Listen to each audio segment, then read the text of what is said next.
When does free speech cross the line and become hate speech? The number of anti-Semitic threats and attacks are reportedly rising in Western countries, just as the bombs keep falling in Gaza. What we say and how we say it has become increasingly politicized. We'll debate President Trump's anti-Semitic crackdown and its implications on free speech, here on Counterpoints with me, Melinda Nucifora.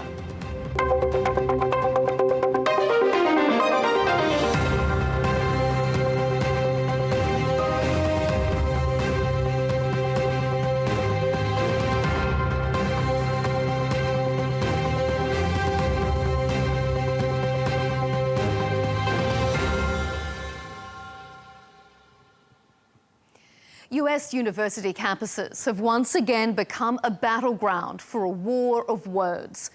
The Trump administration has issued a list of demands to universities, compelling them to report students who are hostile to American values, ensuring academic departments are viewpoint diverse, and requiring them to hire a government-approved auditor to review programs and departments.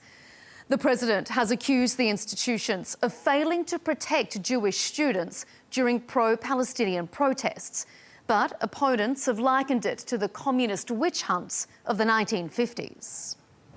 This is the greatest assault on the university, on freedom of autonomy of higher education, from political intrusion that we have ever seen since the McCarthy period, and possibly ever. So, is the US really the land of the free if the government decides which freedoms to protect and which viewpoints are the right ones? US courts have ruled in the past that there's no hate speech exemption to the First Amendment right to free speech. It doesn't mean it's okay, but it's not illegal. That constitutional protection doesn't necessarily extend to visa holders, though, as some students are now finding out. Today on Counterpoints, we'll debate if America is living through a new McCarthy era. Do universities have an anti-Israel bias? And can Trump's actions protect American values?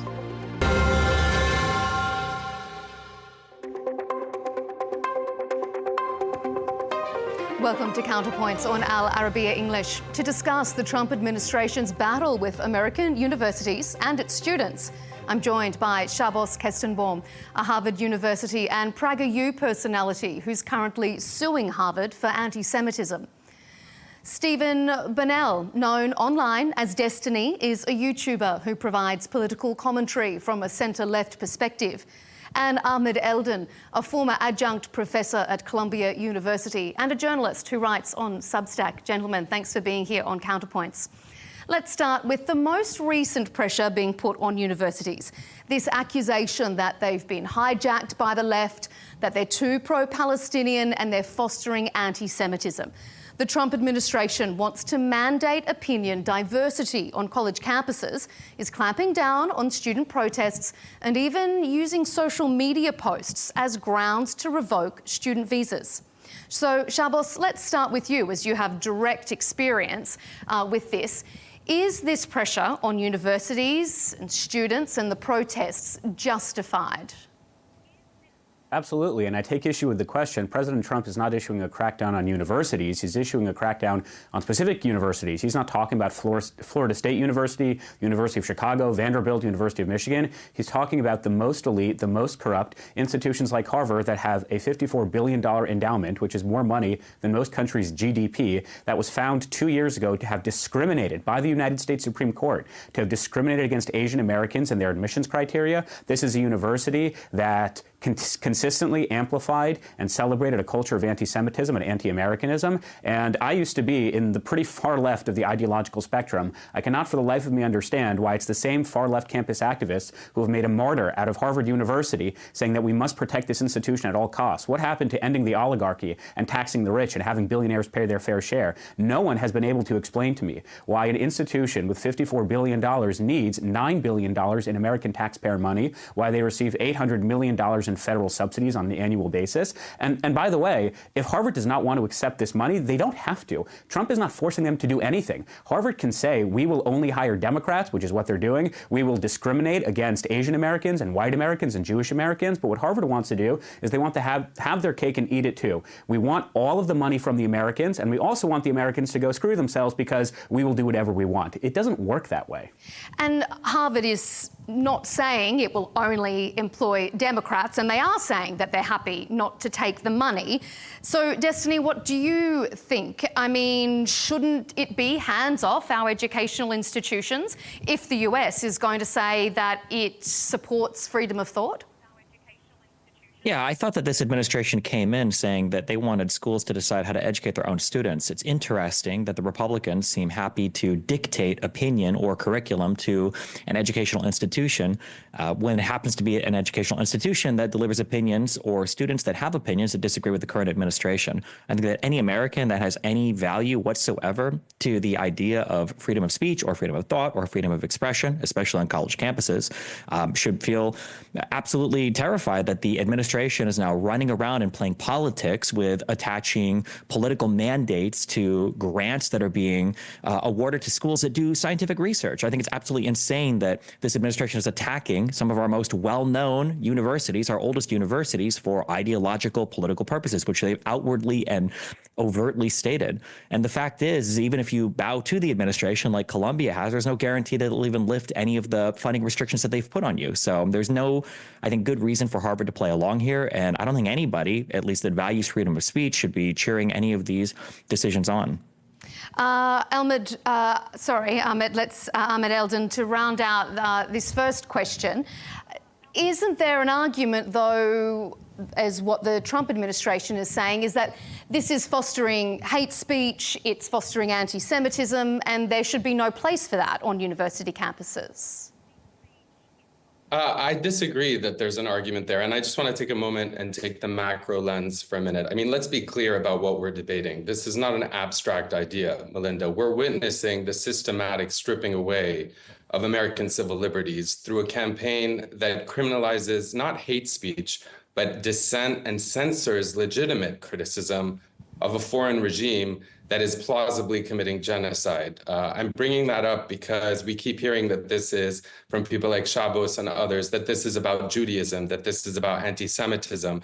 It's not about that. It's about the deliberate conflation of the term anti-Semitism with any critique of Israel, which, by the way, Israel has killed more than 17,000 children in its genocidal war. It is blocking food, water, and medicine from an entire population.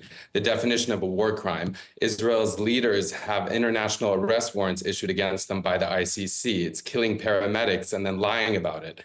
I mean, look, Melinda, our academic institutions in the United States, the very places that nurtured free inquiry, free speech, and the questioning spirit, critical thinking, like Gaza, our universities are under siege. And if I may just mention, as a former Columbia University student and adjunct professor, I'd like to note that today, April 17th, is a special day. It's the one-year anniversary of Columbia's Gaza Solidarity Encampment, and it's also Palestinian Prisoners' Day. And I just want to highlight, when students first pitched their tents on Butler Lawn, they never imagined, nor should they have, how far their courage would take them, but also how brutal the crackdown would be. After months of rallies and protests, when they occupied parts of campuses, we saw immediately the state and the university move to crush them, exposing what I would describe as the true nature of Columbia University, which is an institution that, perhaps I can agree with some of what was said earlier, that is clearly choosing to put money and profit over people and free speech. Shabbos, you're rolling your eyes. What would you like to respond? Well, first of all, I would never tell an African American what is or isn't racism because I'm not black, but I appreciate that my co-panelist feels the courage to tell a Jewish person what is or isn't anti-Semitism. Nevertheless, though, I will make two concrete points. This bizarre and sudden focus and fascination on free speech is pretty ludicrous, considering 3 years ago, Harvard University was ranked by the Foundation for Individual Rights and Expressions as to how well it preserved free speech and the First Amendment. It was ranked 248th out of 248 American universities, and I don't recall being invited by Al Arabiya to talk about dissent on free speech. It's only when anti-Semitism is involved, all of a sudden do we start caring about free speech and the First Amendment. Harvard is an institution that routinely disinvites controversial speakers who are deemed allegedly to be transphobic, misogynistic, or racist. This is a university that fired its own president for suggesting that pay disparities between men and women can probably be explained by the fact that women go into less paying professions. This is an institution that unenrolled 12 students who were posting sexist memes in a private WhatsApp group. All of this was happening for years, and no one really talked about it. It was only when Jewish students said that we want to be treated equally under the law, all of a sudden did universities wake up and say, oh, well, we just can't because we have to preserve free speech. It's a ludicrous argument. No one takes it seriously. Again, Harvard was ranked out of given a 0.0 by the Foundation for Individual Rights and Expressions. They have no track record of protecting free speech. But if you want to make this into a free speech argument, then fine, I'm all for free speech. Harvard should be allowed to do whatever it is they would like. What they can't do is say, we're going to do whatever we would like, and then we also demand the American taxpayer pay for it. Again, I used to be far left. Destiny is center left. Why is it that we're defending an institution with billions and billions and billions of dollars? I mean, Florida State University, Vanderbilt, Chicago, these are great institutions of higher learning. And you know what the difference is between those institutions and Harvard and Columbia and Penn? Is those institutions do not capitulate to the dumbest elements of our society. If you want to protest and violate all time, place, and manner restrictions, then fine, but at least accept the consequences of your actions. Melinda, can I just jump in for a second? Because, I just want to share with your viewers. I mean, Shabbos, I don't know if your audience knows that I would take everything he says with a grain of salt. You say that these are some of the dumbest people. I mean, Shabbos, you've written on Instagram, to those who are protesting at Harvard. And by the way, let's be clear, they're not protesting against free speech or for free speech. They're protesting against genocide and ethnic cleansing, which is being widely documented. So that is not anti-Semitism. I'm not telling you what anti-Semitism is, but we can all hopefully agree that anti-Semitism is when you discriminate against Jewish people, not a Zionist regime that is rogue and violating international law and committing crimes against humanity. You wrote in response to an Instagram post, have you considered blowing yourselves up? That would really show the Zionists. So I don't know if that's like a joke or if you just feel as if that's somehow a level of discourse that should be encouraged. But I do want to remind our audience, I mean, there have been numerous students, including Mohsen Mahdawi recently, a Palestinian refugee, a legal permanent resident who devoted over 10 years of his life to building bridges on campus. He approached what he thought was a routine citizenship interview, only to be ambushed by ICE agents inside the office of USCIS in Vermont. Hours later, deportation proceedings were already underway. I mean, Mohsen's story is one story, but it's emblematic of a much larger trend. So for as much as Shabbos wants to make this about Harvard and how much money they have, it's so much bigger than that. I mean, Mohsen, after his meeting with Columbia professor Shai Davide, who, by the way, is a faculty member who, unlike the students, has actually been harassing faculty, students, and administrators, and eventually got suspended, not because he was harassing students, but because administrators were being harassed. He took to Twitter to frame Mohsen and other pro-Palestinian voices as Shabbos is claiming anti-Semitic and even pro-Hamas, as if the thousands of Jewish students across universities that are literally just protesting the genocide and ethnic cleansing and daily slaughter of children, that somehow makes them pro-Hamas. I mean, this was followed, just put yourself in this guy's shoes. This was followed by a digital witch hunt in which websites like Canary Mission and others, as well as a private WhatsApp group of Columbia alumni and faculty, were conspiring to try to get these Palestinian students deported. I mean, the level of danger that this is putting us all in as Americans, as academics, as simply citizens or non-citizens cannot be overstated. Mm-hmm. Destiny, I'm going to bring you in just a moment, but Shabbos, I'll let you respond to that before we move on to the next question.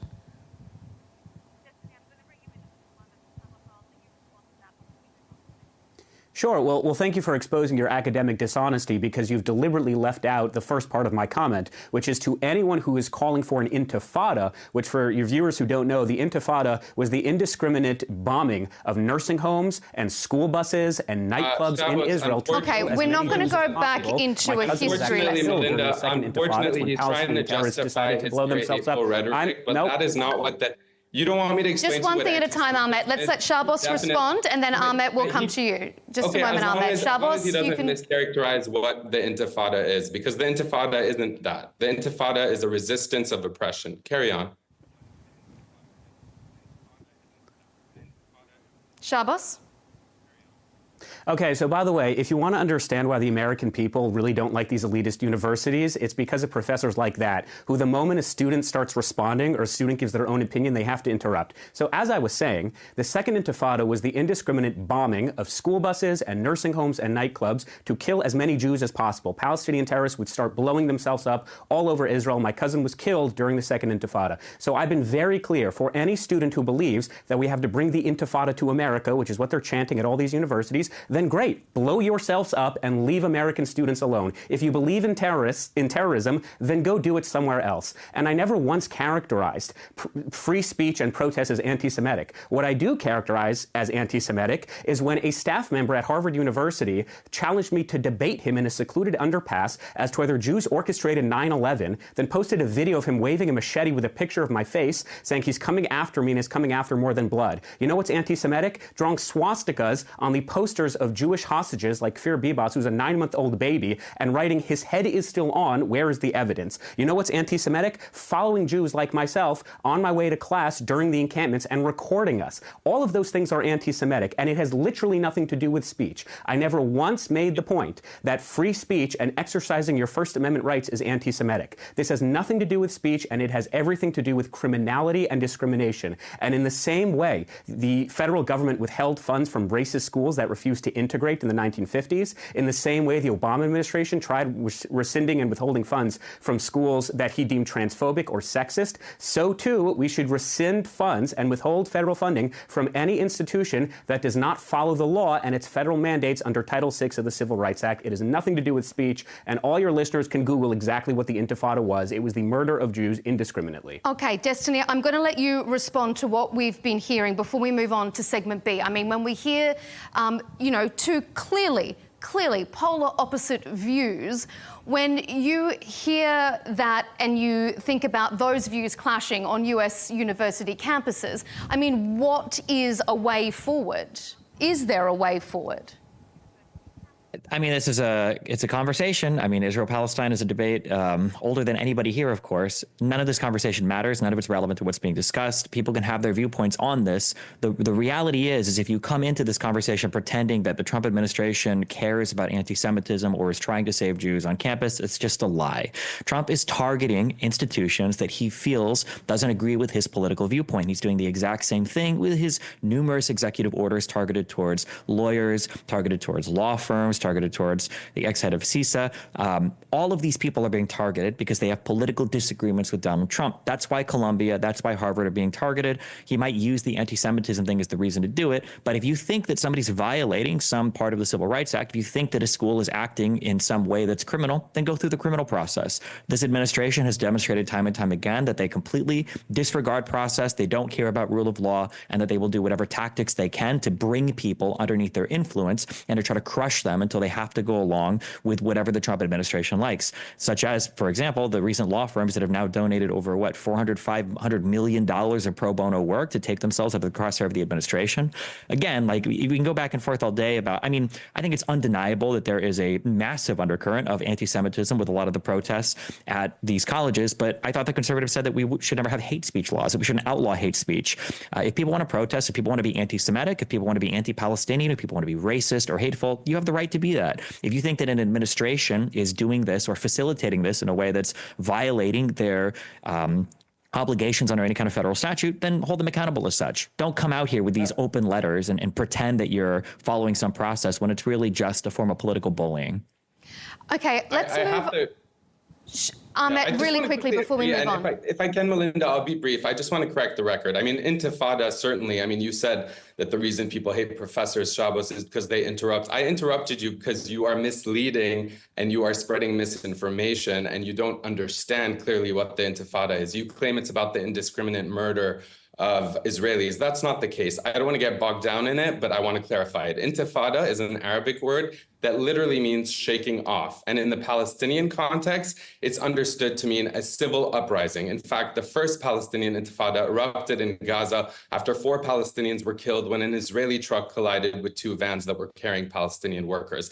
As for indiscriminate and your use of that word, I think all 3 of us, hopefully, well, at least Melinda and the other guest who, is not deluded by misinformation and peddling propaganda, can agree, like the United Nations, like all human rights groups, that Israel has been indiscriminately bombing Gaza and targeting children, doctors, journalists, UN staff, foreign workers.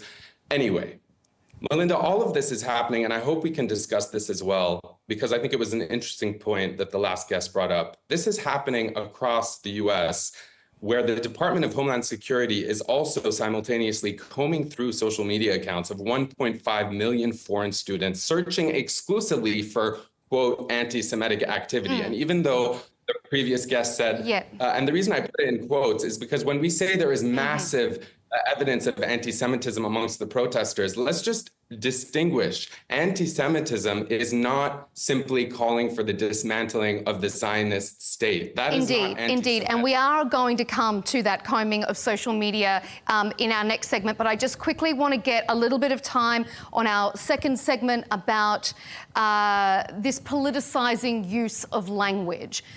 We're going to focus on anti-Semitism, but I really want to make it clear to our guests, to our viewers, we're not in any way diminishing the stark rise in anti-Muslim rhetoric or the hate crimes associated with that. But for the purpose of this specific discussion, we're focusing on anti-Semitism because this is the key justification used by the Trump administration to take actions against universities and students. So, Destiny, let me start with you. Do you think that anti-Israel or maybe anti-Netanyahu bias at US universities is being conflated with anti-Semitism? I want to be ultra crystal clear here. I think in the United States of America, you have a constitutional right to be anti-Semitic. If you want to do a protest and you want to say burn Israel to the ground or I hate Jews or whatever, you absolutely have the right to do that. Okay, I think that should be a protected right. It's part of why our First Amendment is so expansive. So with that in mind, so I'm opposed to all the actions that the Trump administration is taking right now to bully these universities. With that in mind, there's absolutely an undercurrent of anti-Semitism here. Now, for whatever reason, Israelis have not learned how to speak the language of the West anywhere near as much as all of their critics say that they have, and Palestinians have mastered the language of the West. That's why we just got a 10-minute explanation on how intifada definitely just means civil uprisings, despite the fact that the last guest very clearly mentioned the first intifada, which was more of a civil uprising, to distinguish it from the second intifada, which was the indiscriminate killings and bombings of civilians and soldiers alike across all of Israel. That's why the majority of Israeli deaths were civilian. That's why almost 1,000 people died. And even the majority of deaths on the Palestinian side were Palestinians killing other Palestinians because they were suspected collaborators of the IDF. So there is absolutely an undercurrent of violent thought there. There's absolutely a weird equivocation being played on some of the words and a lot of word games that's being played. So for instance, somebody will say the dissolution of the state of Israel isn't anti-Semitic, but then when you ask them what that means, they'll say, well, it should be a single state where Jews are a super minority in the region. And then when you ask them, okay, well, what if people start enacting anti-Semitic or anti-Jewish rights, regardless just of a moment. I want to turn this over. Just to be clear, though, that would be a Jewish minority, though. That would be a Jewish minority. No, but like in the U.S., Destiny, let's just be honest. The United States, though, but the United States isn't full of people that have spent the entirety of the last 100 years attacking Jews the same way that the Arab states have, right? I'm sorry. No, that's factually incorrect. Which part of that was factually incorrect? When Jewish immigrants started coming from Europe, they were welcomed with open arms by people like my grandparents, who were then ethnically cleansed, as you know, the Nakba in 1948. So they weren't always welcomed with open arms. There were times where they were welcome, and then there were times where as early as 1920 in Iran, there was a massacre of Jewish people. These happened all across the Palestinian Mandate. There was a reason why in 47, the whole reason why Israel eventually declared independence, it was coming anyway, was because all of the Palestinians there tried to do a civil war and lost, and then all the Arab states joined in war and lost. This is where all this happens. In 48 and in 67 and 73, there was a massive exodus of Jews from all of the surrounding Arab countries because of their pogroms, because of other types of discrimination that Jews were facing due to Israel. This is basic history. Of course, the Palestinians will rewrite the history here. Not that it matters. We should be deporting Palestinians are not rewriting history. It's just a certain. Destiny, I just want to, it's important that we don't demonize the Arabs who were threatening the Jews. The reason that the Jews were so threatened historically, not to suggest that they weren't in the Arab world as well, was primarily the same reason we see Germany and the rest of Europe not moving, despite them having an obligation to prevent the current genocide. It involves the guilt that they feel because of the fact that they were the ones that genocided and ethnically cleansed the Jewish people. And that's why it was, maybe something that they would support to send. It was a very convenient thing for them to send Jewish people away from their land and to, the Holy Land. And so I was just taking issue with the fact that when people say Zionism have the Arabs not been trying to cleanse the Jews from the Middle East since at least 1936? I'm sorry, what? No, they weren't. No, they haven't been. The Arabs as a monolith were trying. Okay, let's bring in Shabbos. Shabbos, respond to what both of our guests there have been debating about. Talk us through it. What's your point of view? Sure, but first I need to make a broad point. There's only one professor on this panel, and it's a professor who keeps interrupting. I mean, this is why higher education is so flawed these days. I'm going to interrupt and say I'm not a professor. Viewers need to hear three distinct perspectives. That is their right, and we can't do it if people. Thank you for proving my point. You need to listen to other people and have basic respect. And if you don't want to agree with me, fine, but just stop interrupting. It's like childish. It's just childish. This is why young people are just so fed up with these institutions. Just stop interrupting, Jesus. So here's the point. I couldn't agree with Destiny more. There should not be hate speech laws. Anti-Semitism is constitutionally protected speech. Islamophobia is constitutionally protected speech. Racist speech, sexist speech, it's abhorrent. I condemn it, of course, but it's protected. Jewish students, myself included, are not asking for special treatment under the law. We're asking for equal treatment under the law. And Destiny brought up this point of there should be criminal proceedings, and that's actually what we're doing. So we filed a lawsuit against Harvard last year. It's the first lawsuit in American history pertaining to the civil rights violations of Jewish students on a college campus to actually go to trial. Harvard filed 2 separate motions to dismiss, and that was rejected. In fact, Judge Richard Stearns, even wrote that it would be dubious for Harvard to try to hide under the First Amendment when almost everything we were entailing had nothing to do with speech, and it had everything to do with criminality. It had everything to do with action. It is a big fiction, and it's a damning indictment on the mainstream media that they have concocted this narrative whereby we can only defend Jewish students or we can only defend speech, when the two are not in conflict with each other at all. And if you're so concerned about speech, then I would actually encourage you to look at the letter that the Federal Anti-Semitism Task Force and the Trump administration put out and released at Harvard. And it said you have to have viewpoint diversity because right now, a Harvard Crimson study found that 97% of the Harvard faculty identify as liberal. And I'm sort of a liberal, but I know that that's really not good for higher education when all the professors think one way. If you look at the Anti-Semitism Task Force letter, they say that you can only have merit-based admissions criteria as opposed to asking people their sexual orientation, their racial identity, their socioeconomic background. The letter also says you have to ban masks because protesters continuously say wear a mask so you can't be held accountable for your actions. These are basic reforms. And again, if any institution don't want to do these reforms, that is their prerogative. They don't have to do them. All it means is that the federal government won't be subsidizing them. And again, I don't understand why this suddenly became controversial because we're talking about corporations and elitist institutions with billions and billions of dollars. As it pertains to Israel-Palestine specifically, the idea that the Intifada simply means shaking off is ludicrous. Seek Heil simply means hail victory, but we know what the obvious historical connotations are, which is why, before he was killed, Yahya Sinwar went on Al Jazeera and said explicitly that it would be a great thing for everyone on college campuses to call for the free Palestine from the river to the sea. Because even though that's constitutionally protected speech, it was pretty clear that freeing Palestine from the river to the sea meant the destruction of the Jewish state from the Jordanian River to the Mediterranean Sea. So we can't pretend that there are these innocuous or well-meaning students who don't actually know what they're talking about, and they believe. You have to stop interrupting me. It is unbelievable. You're like, how old are you? It's unbelievable. All right, well then I'll do the interrupting. I'll hand it over to Ahmed. Innocent, innocuous students Ahmed, don't know what they're talking about, and they believe in this peaceful coexistence. He asked me a question. Can I answer the question? Go ahead, Ahmed. You asked me how old I am. I'm 40 years old. And I interrupted you by saying that's not true, because it is our job to make sure, whether as a guest or a panelist, that when lies and misinformation is being spread, that I challenge it. You said earlier, Shabbos, interestingly enough, quoting you verbatim, Jewish students are asking for equal treatment under law.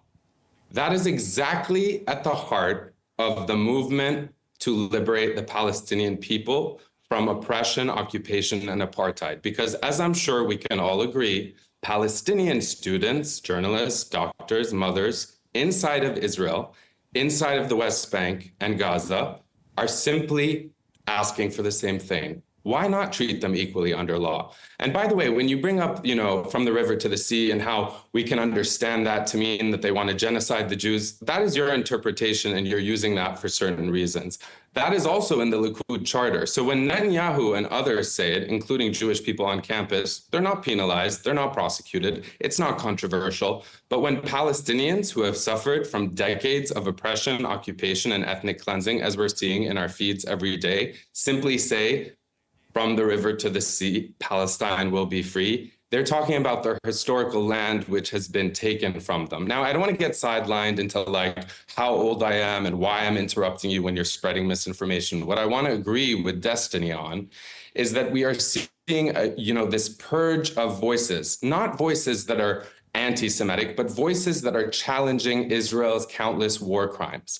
Today, students and professors are even being detained, disappeared off the streets, not because of crimes, but simply because they dare speak out against their tax dollars being used to commit genocide. Let's look at the Texas legislature. They passed a law requiring public and charter schools to adopt the IHRA definition of anti-Semitism. Under this law, even a measured critique of Israel's occupation of the West Bank and its massacres, the daily massacres in Gaza. It's not, these are not opinions that I have about these massacres. These are hard, cold facts.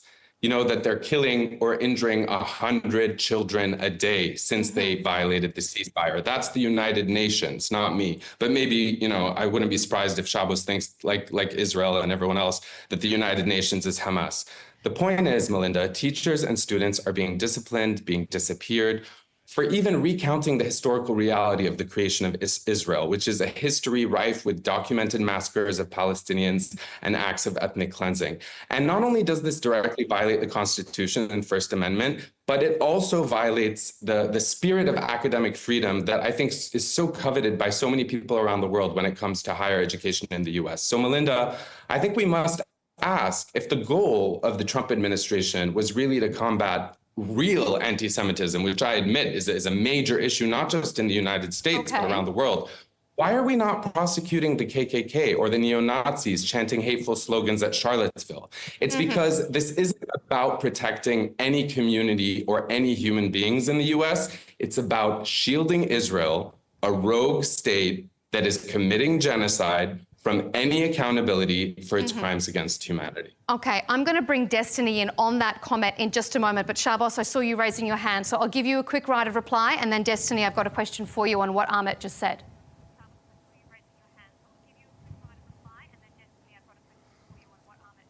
Sure. Well, first of all, I point out I wanted to correct the record, but I patiently waited for my panelists to finish speaking as opposed to interrupting. The IHRA, the International Holocaust Remembrance Alliance, definition of anti-Semitism does not in any way criminalize criticism of the State of Israel. Take it from someone who was in the State of Israel last month speaking at a conference run by the Israeli government and used the opportunity to criticize the Israeli government. The idea that there is some nefarious actors out there who are creating legislation that penalizes criticisms against a state is ludicrous. Again, if you ever go to Israel, you would know that it is essentially a national pastime to criticize Israeli policies and the Israeli government. No one is saying that speech should be criminalized. And by the way, as Destiny's point already articulated, there are protections for free speech, whether it's anti-Palestinian or whether it's anti-Semitism. Those should be protected. The people who are being prosecuted or the institutions that are being sued against has nothing to do with speech. It has everything to do with conduct and criminality. This is not really a debate on Israel's actions in the Middle East, although I'm happy to come back and talk about it. The issue that we're discussing today are rogue institutions like Harvard, Penn, Columbia, UCLA, you name it, that have taken American taxpayer dollars and then have used those dollars to fund programs, to fund speakers that are anti-American, that don't hold our values, that in many cases violate the law, like the United States Supreme Court found just 2 years ago. Harvard was discriminating against Asian Americans, and those institutions should finally be held accountable, whether it's under the guise of anti-Semitism, whether it's under the guise of cutting government waste, whether it's under the guise of institutional reform. At the end of the day, there is an obvious alignment that we have corrupt institutions that don't serve the interests of the American people, and it is in our own best interest to reform those institutions. It's a relatively simple argument. At its core, the showdown is between Harvard insisting on violating the civil rights of Jews and the Trump administration saying, fine, we're just not going to fund those violations of said civil rights. We're going to come to American values really shortly. Destiny, let me just ask you, I want you to respond to something that Ahmed was talking about. Is there a sense that the Trump administration is prioritizing anti-Semitism over other forms of hate speech, even though we have said, yes, it's protected under the First Amendment, it doesn't mean it's okay? Is there a priority on that particular type of hate speech over other forms, do you believe? Man, I got huge disagreements with both sides of this conversation right now. But yeah, there is an obsession with the anti-Semitic thing, but it's just because Israel plays well with the older demographic in the United States, and Trump sees it as a very safe option to be a full Israeli simp. There's a reason why a lot of people in Israel, and Netanyahu included, have massive support for Trump, because Trump has massive support for Israel. But the issue is Trump is just picking the things that allows him to attack his political opponents. Trump doesn't care about anti-Semitism. He cares that he finally has a good avenue to attack universities through. Again, if we felt like this was a huge issue across schools in the United States, then do like Shabbos is doing, then sue them, take them to court, have the DOJ file a case against them for some kind of wrongful thing. He keeps referring to the Supreme Court decision, getting rid of affirmative action. That went through the courts. It was a Supreme Court decision. And then Harvard and all the other universities in the United States had to follow through. If we feel like there's something that universities are doing, then don't call out a particular university, either pass a new law or enforce the laws on the books, or take somebody to court if you feel like they're doing some kind of criminally wrongful action, and actually have that argument in front of the American people. Stop writing these letters to political opponents like he's done with every other political opponent in the United States, whether we're talking about suing news stations for giving interviews or polls that he doesn't like, or whether we're talking about targeting law firms because lawyers worked with political opponents that he didn't like, and now it's targeting schools because they have viewpoints that he doesn't like. We just got rid of the Department of Education because we wanted the government to stop dictating opinions and to stop dictating curriculum to schools. So why is the president targeting these two universities, one of which buckled, Columbia, and wasn't even given any reprieve from the administration's bullying tactics on it? So again, if you feel like it's a problem, go through the correct process. Process is important, essential, I would say. Shabbos, if you think that there is an anti-Israel bias, anti-Semitism on college campuses, where do you think that's coming from? Why do you think we're seeing it now? And have we seen it in the past, but we're only talking about it now?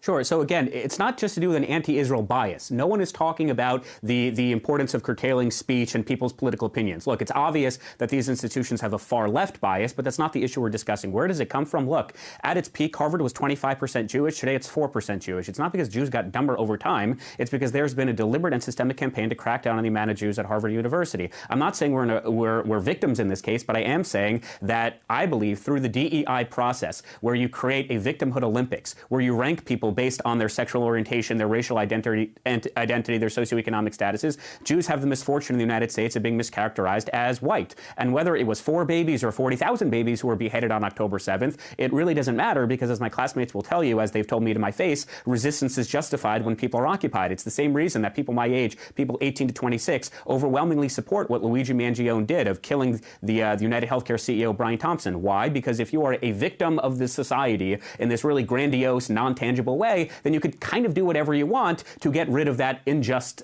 society. And there is no greater display of injustice. And again, I know the debate is not Israel-Palestine. Happy to come back to talk about that later. But for whatever reason, there's no greater symbol of injustice than the Palestinian people, which is why you have this really bizarre coalition of far-left socialist groups, of LGBTQ coalitions, of radical Islamic fundamentalists who all kind of come together on campuses in support of the Palestinian cause. And I would say a lot of it has to do with DEI and this insistence that we have to judge people based on race, based on class, based on sexual orientation. And it's interesting, going back to the Supreme Court ruling that Harvard was discriminating against minority students in affirmative action. What's interesting is the next day, Harvard University put out a statement basically saying we're going to curtail the Supreme Court's ruling. So the problem is we don't really have an enforcement. And because there's no enforcement of law, the government's saying, well, we're not going to fund it anymore.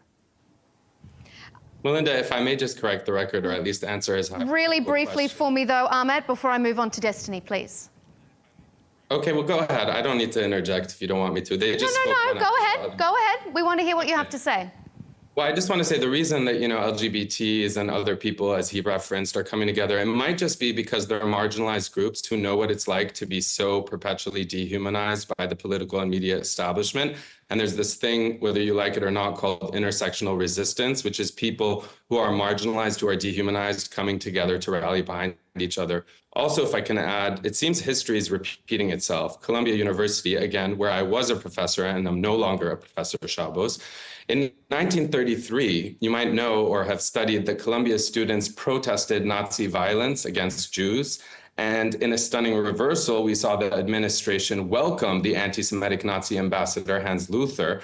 And if you fast forward to today, Columbia students who are protesting not Judaism, not anything related to Judaism, but rather the Israeli state's genocidal war of annihilation in Gaza. And instead of protecting free speech, Columbia invited a former Israeli Prime Minister, Naftali Bennett, who, by the way, in my opinion, is a war criminal based on the fact that he brags repeatedly that he's killed many Arabs in his life, and there's no problem with that. So I just, Melinda, want to make sure that we stay focused on what we were supposed to discuss, which is the sort of surge of repressive measures that are aimed at not silencing dissent against Jewish people or attacks on Jewish people. So I think it's a misnomer. It's not accurate. It's misleading to suggest that at college campuses, many of these protests are led by Jewish students themselves. Especially the ones at Columbia. And you see someone like Marco Rubio. I mean, let's just get to the reason why people are being disappeared. We haven't even discussed that. Mm-hmm. But Melinda, we talk about Mahmoud and the other students who've been disappeared and at Tufts and at Columbia. Well, they're not being prosecuted for any criminal conduct. Maybe the other panelists can explain to me. I understand there's an archaic law from 1952 that's granting the Secretary of State, Marco Rubio, this broad authority to deport anyone deemed to be a threat to U.S. foreign policy. It's being weaponized against these students. Currently, it's being weaponized against students who are pro-Palestinian or Palestinian themselves. But I want to know, what are the crimes? What are the actual crimes? I mean, there's been no evidence of criminal misrepresentations, even on Mahmoud's green card. All that I believe was offered in support of his case was a 2-page memo by Marco Rubio containing no allegations of criminal conduct, but simply arguing that Mahmoud Khalil should be expelled from America, not just from Columbia, for beliefs that undermine core American interests. What are those beliefs? I'd like to know. It's interesting that you asked that, because that's exactly what we're going to talk about in our final segment here on Counterpoints. It's no secret that Donald Trump and the wider MAGA movement dislike the views that they deem anti-American or hostile to America. Mm-hmm. And one of the US government's demands to Harvard include reporting students to the federal government who they believe are hostile to American values. And yet it's unclear from what we've heard from the administration thus far Who will determine what a hostile view is, and perhaps equally unclear what exactly American values are? So, Destiny, how do you think we should define American values, but how do you think the government is interpreting them in a political way? And should people with hostile views be reported to the government? There have been, I'm 36 years old, there have been so many different groups that were supposed to be a threat to what it meant to be an American or a threat to U.S. values. It was, when I was growing up, it was illegal immigrants, it was Mexican invaders. After 9/11, it was supposed to be Muslims and Arabs and Islam. Then it was ISIS and, then, I mean, people have always identified all of these external enemies, usually non-white, that were supposed to come in and destroy this country. When I look at the greatest threat right now to American values in the United States, it is the Trump administration, bar none. Make no mistake, I disagree almost completely with I would call it the pro-Palestinian historical revisionism that goes on their side. But that being said, I mean, we have a current administration that doesn't believe in rule of law. There is a process, and you need to follow this process. And I can't think of anything more insane to me than deporting students from the United States of America because you have a viewpoint disagreement with them. From a selfish level, these people come in. Oftentimes, they pay full tuition and they subsidize their own students. These are some of the best and brightest students around the world, despite how crazy their political views may be. And also, as a side note, their political views should be a little bit crazy. They're kids. They're, 18 to 22, who wasn't an insane person, who wasn't picking up Ayn Rand or the Communist Manifesto or, in the past might have been protesting Vietnam or whatever. Like, kids always have radical beliefs, and I think it's worth addressing, where's the external influence on some of these beliefs. I think that's fine to address, but we are throwing away like one of our most important avenues to accessing talent around the world as a result of this administration and the unilateral way that they're going about everything. It's not even done through the entire executive department. It's done from Donald Trump himself. He wills it, he writes it, into an EO, or he has one handed to him and then he signs it, and then it's carried out. If there are things that you don't like, you have an entire Congress, you have both halves of it with Republican majorities, use them. If you think somebody's breaking the law, use your Department of Justice. They did it with Eric Adams to try to do a quid pro quo with him. They did that successfully. So sue these organizations, sue these universities, charge them with crimes if you think, and then let the cases play out. I can't think of any greater threat to American values right now in the United States than Donald Trump and the way that his administration is just tearing through the rule of law in this country.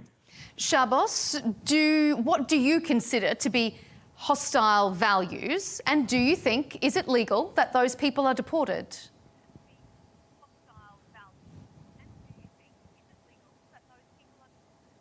Well, first of all, let's be clear. No one has actually been deported except the students who've self-deported. What we're talking about is being detained. I mean, you brought up Mahmoud Khalil. You could go on the ICE website right now when we know where Mahmoud Khalil is. He's in a detention center in Louisiana. They're all having due process afforded to them. They will have to make their arguments in front of a judge. The Secretary of State, Marco Rubio, raised his argument, which is that Mahmoud Khalil is in violation of his student visa, that had he been accurate on his visa application saying that he believes in the eradication of Western civilization, which he does. He's the former negotiator or spokesman, I don't know what terminology he used, of the Columbia University Apartheid Divestment Coalition.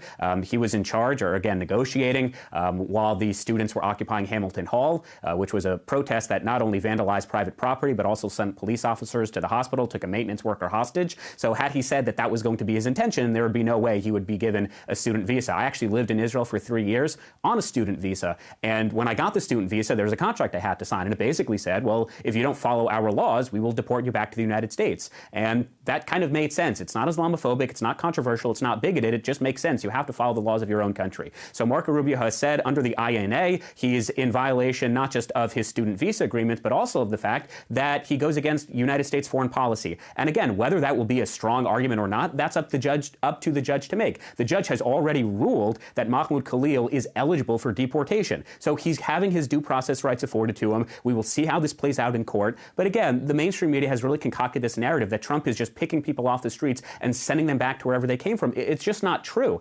Being here in the United States is a privilege. It's not a right. My parents, I'm a first-generation American. My parents came here 30 years ago. Before they became citizens, they came here legally under the green card system. And part of having a green card meant that they would abide by United States, not just law, but also foreign policy. And in the 20 years they had a green card, they never once vouched for terrorist organizations. They never once vouched in opposition of American foreign policy. They never once targeted targeted ethnic minorities in the United States. It's not particularly hard to do. And again, if you think that these arguments are bad, then great. Mahmoud Khalil has, I think, 17 or 18 lawyers. They will make that argument in court, and we're seeing the process play out in a fair, constitutional, judicial way.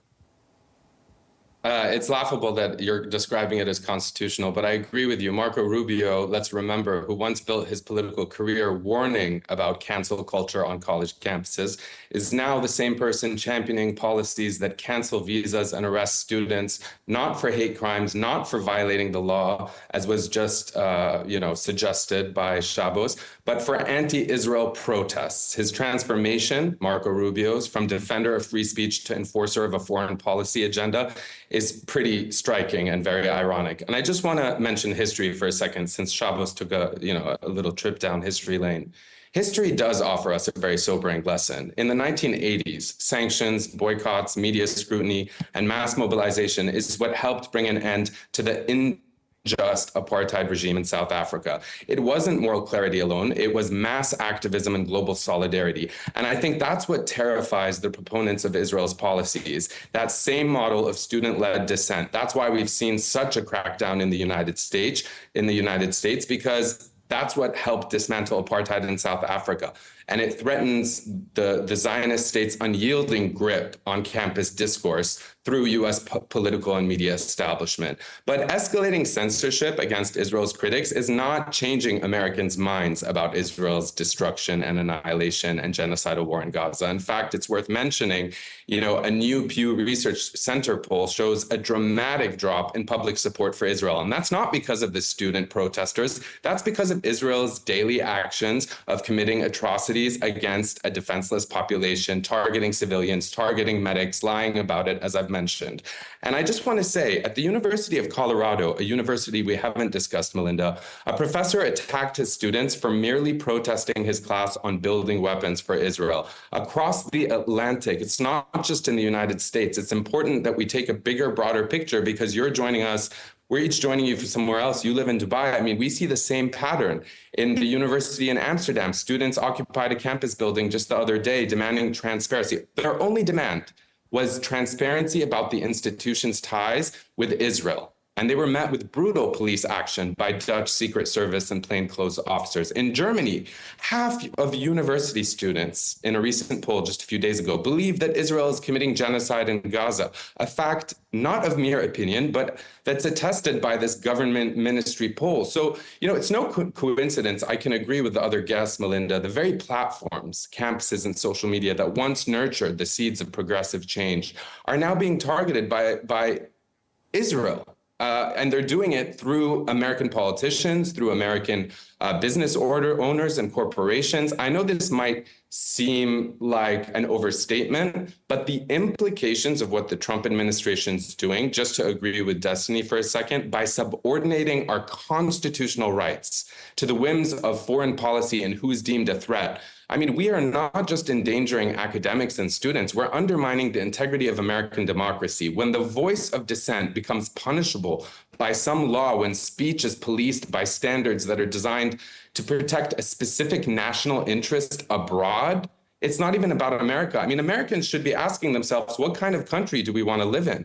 One where academic freedom is sacrificed at the altar of geopolitical expediency, or where dialogue and debate are stifled. I mean, the fight for Palestinian freedom and the fight against anti-Semitism are not mutually exclusive. When Martin Luther King Jr. says that, it's paraded by the mainstream media. But when Mohsen Mahdawi demonstrated that in a 60 Minutes interview, saying injustice anywhere is a threat to justice everywhere, it's somehow buried or used against him. I mean, we are seeing Trump do something unprecedented. Even if we think back to the Red Scare of the 1950s, when individual faculty members were being targeted for their political views, that does not compare to the scale of what we're witnessing, where entire institutions, not just of higher education, but even the media, is being attacked. And it's all being done. Why? That's the question we should ask ourselves. TikTok, we were told was banned because of China, but we all know why TikTok was banned. Destiny, let me ask you, do you think that Israel is putting additional pressure on the American government to target these students, or is this just purely American censorship themselves? I mean, it's hard to answer that question fairly because, I mean, there's going to be some pressure, but I mean, nobody can pressure the United States to do anything. I mean, as we've seen recently, the United States can apparently push the self-destruct button on the entire world economy. I'm sure Israel would prefer to not have these types of demonstrations happen, but it's in Trump's best interest to cater to Israeli interests just because so many older voters in the United States of America are super fond of Israel. I don't think there's any type of, malicious dancing Israelis 9/11 tier plot going on where Israel is secretly applying pressure to the U.S. government to stifle these types of activities at college campuses. You guys heard of AIPAC? Completely, just looking at. I've heard of AIPAC, but I mean, everybody's allowed to. You don't think that AIPAC is playing a role in politicians? AIPAC is not Israel. AIPAC has nothing to do with Israel. Israeli interests. That's what AIPAC is. It does represent Israeli interests, but it doesn't represent the Israeli government. There's no surprise that Jewish people in the United States, it actually does. That's exactly what AIPAC does. AIPAC doesn't take direction from the Israeli government. AIPAC wants to have the United States represent more Israeli interests. I'm very sure of that. They have the right to do that just as much as Palestinian protesters have the right in the United States to protest on behalf of Palestine. Yeah, I don't know that AIPAC has the right to do what they're doing. I disagree with you, Destiny, but I don't want to keep interrupting, so go ahead. All right, Shabbos. But to be clear, though, you must agree with that. I mean, if we're arguing that Palestinians have the right to their freedom of speech here, I don't know why wouldn't we allow AIPAC the same thing? I don't think AIPAC has a right to buy politicians and to fund them. And I don't think that Citizens United is something that's going to, that's a whole nother conversation. Citizens United and AIPAC are two totally different things. Yeah.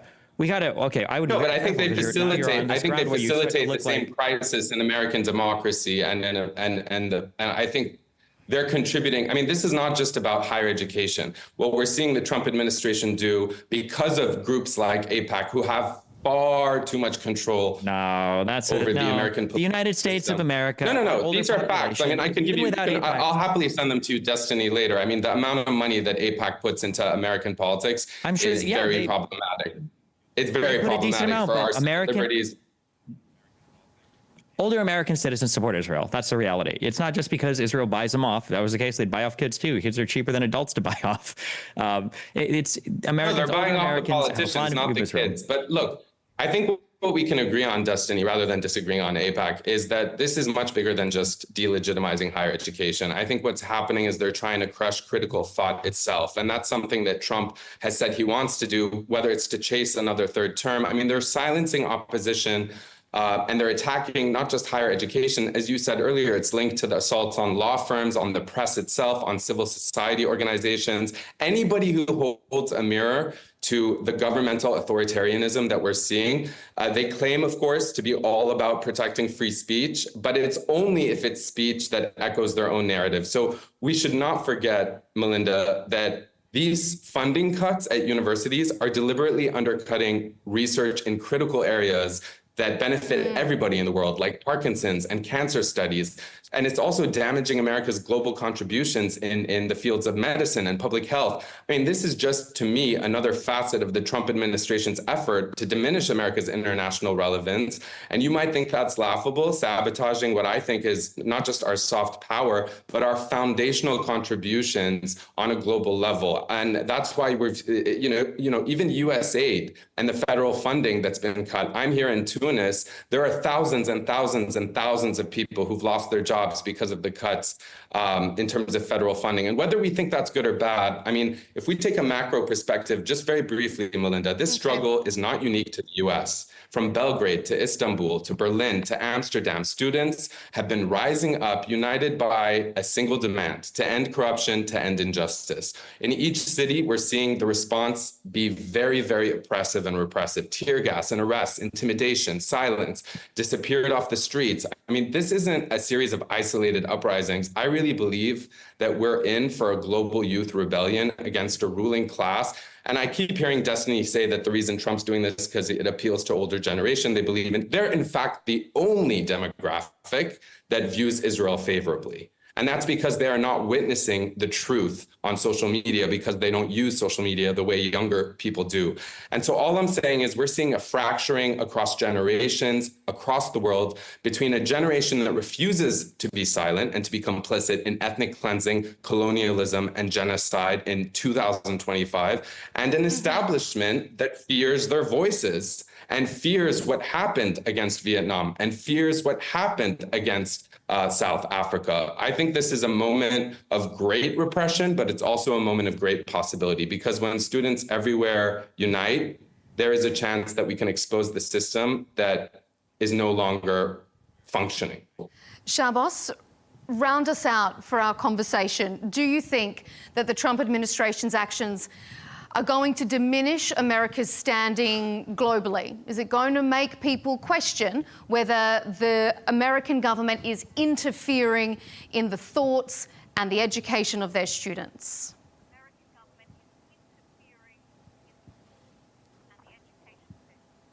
Again, if people are concerned about interfering in the thoughts of students, then they would have been concerned that for decades, students self-censor themselves. I mean, study after study shows that American students write to what their professors want them to say. The political indoctrination, the wokeism, and the groupthink has been rampant for decades, but no one really paid attention to it until Trump said we're going to do something about it. And I also find the concern about AIPAC, which is an American NGO run by Americans. Yes, they support Israel because they believe America First policies actually align with Israeli policies, but they're not concerned about TikTok, for example, which has proven consistently to be controlled by the Chinese Communist Party. I think not being concerned about that is a little bizarre, but I would say this: if Harvard wants to end this, they can. They can do one of two things. One, they can stop accepting the money, or two, they can commit themselves to viewpoint diversity. They can commit themselves to being obligated under federal law, particularly Title VI of the Civil Rights Act. And again, this has happened before. In 1983, 1984, Bob Jones University said we're not going to accept, Hillsdale College said we're just not going to accept taxpayer funding. Why does those $9 billion have to go to Harvard? There are great institutions of higher learning in the United States. You know what $9 billion would do for HBCUs, what they would do for state schools, what they would do for community colleges? I mean, if you don't want to see these research grants and programs cut, then fine. Just use your endowment money. You have $54 billion. My panelist was talking earlier about young people are sort of waking up and they're tired of this corruption. They're tired of the elites. I mean, Harvard is the elites. Harvard is the corporation. I don't think there is a pinnacle or a manifestation of American crony capitalism greater than Harvard University. Again, I'm not anti-higher education. And the second point I want to make, because as you said, I have to round this out, no one is attacking free speech. We're really not. I'm surprised that neither of my co-panelists mentioned the actual occupation of Hamilton Hall that I said, where the Columbia University Apartheid Divestment Coalition took a maintenance worker hostage, this Hispanic worker who had limited English skills. He said to the Free Press on the record that I feared for my life. In fact, his union is now suing Columbia University for not protecting them.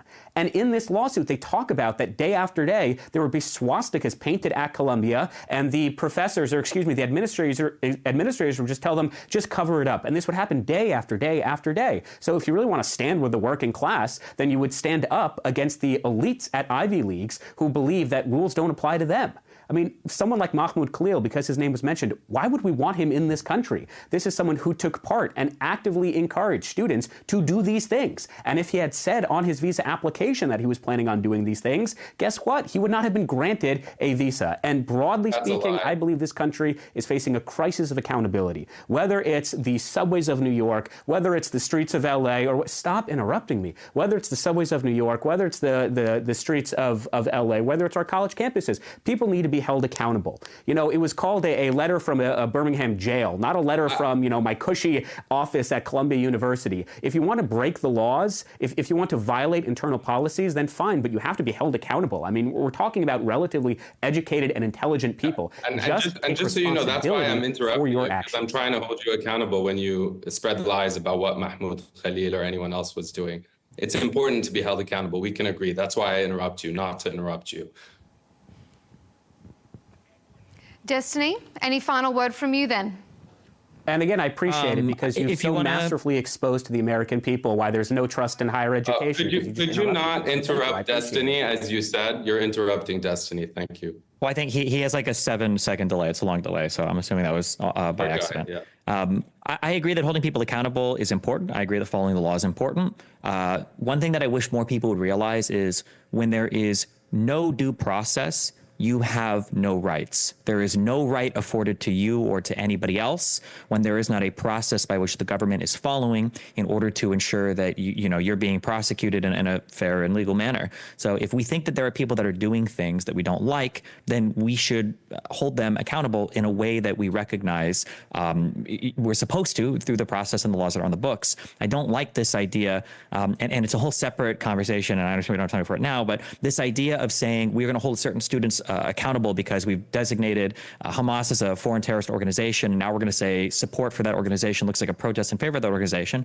Again, I tend to lean more pro-Israel than anything else, if that's not obvious. But it is pretty confusing if you're here on a green card that you're going to go protest. And now what? If one person at that protest has a pro-Hamas sign, are you going to be deported? You can't say that doesn't create a massive chilling effect on people in the United States. You should be allowed to protest for whatever you want. And as per this idea that if somebody would have written on their application and they wouldn't have been accepted, it doesn't matter. Once you're in the United States, once you have that green card, you're now granted and afforded rights. That should be very important for an Israeli to recognize because Israel has the right, I believe, to control their border policy. If they want to allow people to immigrate into that country based on things like ethnicity, I think they should have the right to do that. However, once you're granted access into Israel, Israel has to treat you as an equal citizen, which I believe for the most part they do. Whether you're talking about the 2 million Arabs that live in Israel proper, probably not the ones that live in the West Bank and the Gaza Strip, but at the very least, the Arabs that live in the country. So there is a distinction there between people that are in your country and people that are applying to get into the country. And if you're in the country, you're afforded certain rights like the First Amendment, and you do have the right to protest for things, even if those are things that the current administration might not like. This has been such an interesting discussion. I've let us go well over time, but I do have to call it at some point, and unfortunately, that point has to be now. Gentlemen, we thank all of you for your contribution here on Counterpoints this evening. Joining us was Shabbos Kestenbaum, a Harvard University graduate and PragerU personality. YouTube political commentator Stephen Bonnell, also known as Destiny, and Ahmed Eldin, a former adjunct professor at Columbia University and Substack journalist.